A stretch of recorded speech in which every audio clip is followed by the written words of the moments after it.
Amici di Wii Sport del Club Fanta League, ben trovati con gli ottavi di finale. Il primo si gioca al centro sportivo Perfetta Letizia di Pompei e si affrontano il Benfica, prima forza del girone F, contro il Bayern Monaco, terza forza del girone B. Possiamo partire allora col film del primo tempo. Dopo 7 minuti la prima offensiva degna di nota è portoghese, col tentativo da parte di Russo che viene messo in calcio d'angolo dall'estremo difensore Capilli. I due saranno compagni nella prossima stagione a Riviera. All'ottavo un retropassaggio errato, ancora Russo a ringraziare perché si ritrova di fatto libero per la conclusione col mancino, la incastra all'angolino. L'1-0 della Benfica, l'11° Viscuso da casa sua va a calciare e trova un gol sensazionale, quello del 2-0, minuto 15, il pallone a sinistra per Giubrone, se la porta avanti sulla di destro, ancora sul piede forte, un destro sensazionale che vale il 3-0. Siamo al 16°, ancora Giubrone per il Benfica, stavolta Capilli riesce a respingere al 17°, si vede in zona offensiva il Bayern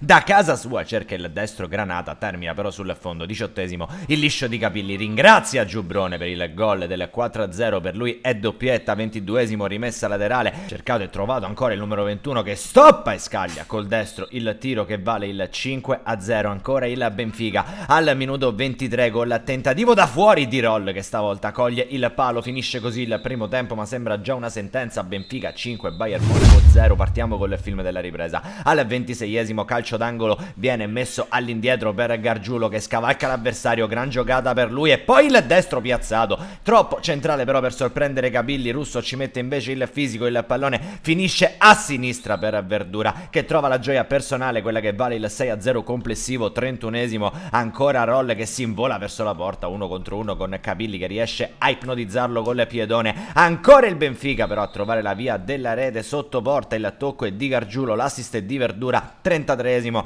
il pallone da Pannuccio che va al sinistro, non trova però il gol che quantomeno varrebbe la bandiera del Bayern Monaco. Calcio d'angolo, ancora uno scambio a liberare Pannuccio, la respinta di Massaro al 36°, ancora Massaro decisivo, qui esce a valanga sul tentativo ravvicinato e tiene la propria porta fin qui inviolata. Al 38°, però Roll in azione personale scavalca tutti e davanti al portiere lo batte per il gol dell'8-0. Al 40°, sempre solo Benfica con Russo che cerca il destro potentissimo, si schianta sulla traversa. 41°, destro di Schepis che vale il 9-0. A 5 dalla fine arriva il gol della bandiera del Bayern Monaco da Granada, sfera a Capilli che trova da distanza e da posizione defilata il gol dell'1-9. Minuto 47, Gargiulo in zona offensiva ad impostare, cerca il pallone in area di rigore, per qualcuno non la tocca invece nessuno, arriva così la rete del definitivo 10-1 ai quarti di finale. Il Benfica ha eliminato il Bayern Monaco. Amici di Wii Sport, un cordiale saluto e come sempre alla prossima.